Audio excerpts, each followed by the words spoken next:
अस्सलाम वालेकुम viewers. Switzerland से मोहम्मद अयूब आपकी खिदमत में कुल्ला टास्क के साथ हाज़िर है। आज का मौजू जो चुना है वो एक नहायत हल्का फुल्का मौजू है। चूँकि पिछले दिनों मैं स्विट्ज़रलैंड से अपने वतन गया हुआ था, अपने आबाई गांव जाने का इत्तेफाक हुआ, तो इसका मौजू मैंने रखा है गांव में गुज़रे चंद दिनों की याद। तो स्विट्ज़रलैंड के एक बड़े शहर से मुझे 2 साल बाद वापस वतन जाने का इत्तेफाक मिला और गांव भी गया। हमें पता है कि देही ज़िंदगी जो है ये बहुत पुरसकून होती है, जबकि शहरी ज़िंदगी जो है वो एक उसमें हंगामा खेज़ी होती है, तेज़ी होती है। तो हालात की मजबूरियां जो है, हम देहात की पैदावार को इधर शहरों में ले आई हैं, उसकी सपुर्द कर दिया है। लेकिन वतन और ख़ासकर गांव में चंद हफ्ते क़याम ने मुझे फितरत के नज़दीक होने का एक मौका बाम पहुँचाया, जिस पर मैं उसका शुक्रगुजार हूँ। गांव की पुरसकून खामोशी, पुरअमन ज़िंदगी और पुराने दोस्त अहबाब से मुलाकात ने मेरे में एक नई किस्म की रूह फूंक दी है, एक ठंडक अता हुई है। इसी तरह वालदा की कदम बोसी भी नसीब हुई, शुक्र अल्हम्दुलिल्लाह। मैं अपनी उम्र की 60 से ज़ायद बहारें देख चुका हूँ। स्कूल के दौर से ही हम को ये पढ़ने का भी मौका मिला और सुनने का भी मौका मिला।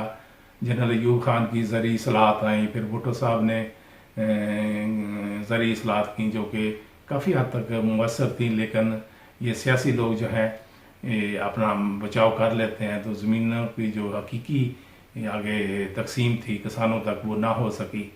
तो ऊपर से ये मुकदमा जो है बस लोग जो हैं इसे शरई अदालत में ले गए और शरई अदालत ने मज़हब के नाम पर जागीरदारों को बचा लिया।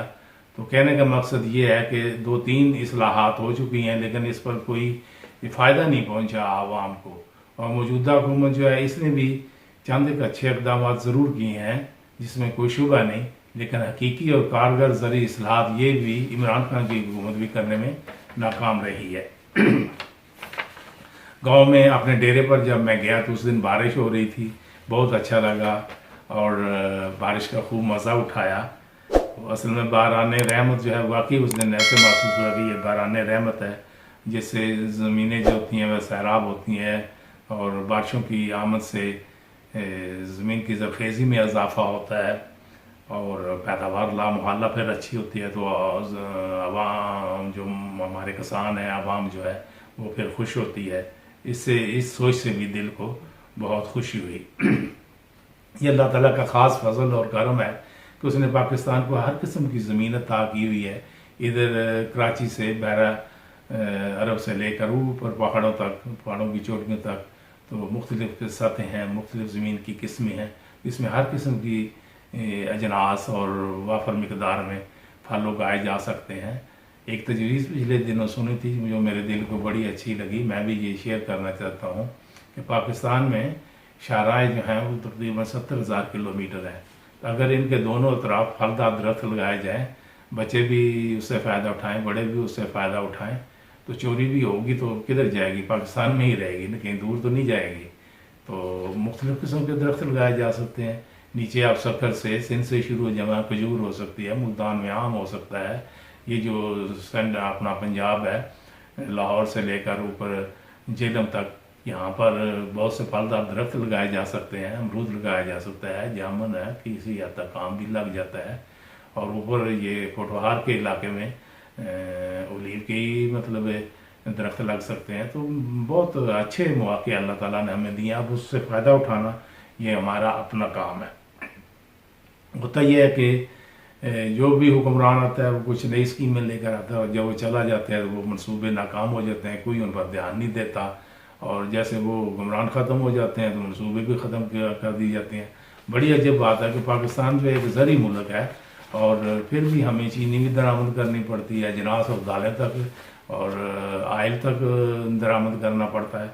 तो बस यही है कि वतन अज़ीज़ के खेतों में आबाद लोग सिर्फ हकीकत में वोट देने के लिए पैदा हुए हैं। 5 साल बाद ये लोग आते हैं सियासी गिरगिट और झूठे सच्चे वादे करके आवाम को बहला फुसला कर वोट ले जाते हैं, और फिर अगले 5 साल तक शक्ल भी नहीं दिखाते, क्योंकि इन सियासी लीडरों को ज़रा भी परवाह नहीं है کہ عوام پر کیا گزر رہی ہے. آج مہنگائی کا دور ہے اور آپ سب جانتے ہیں کہ عوام پر کیا گزر رہی ہے.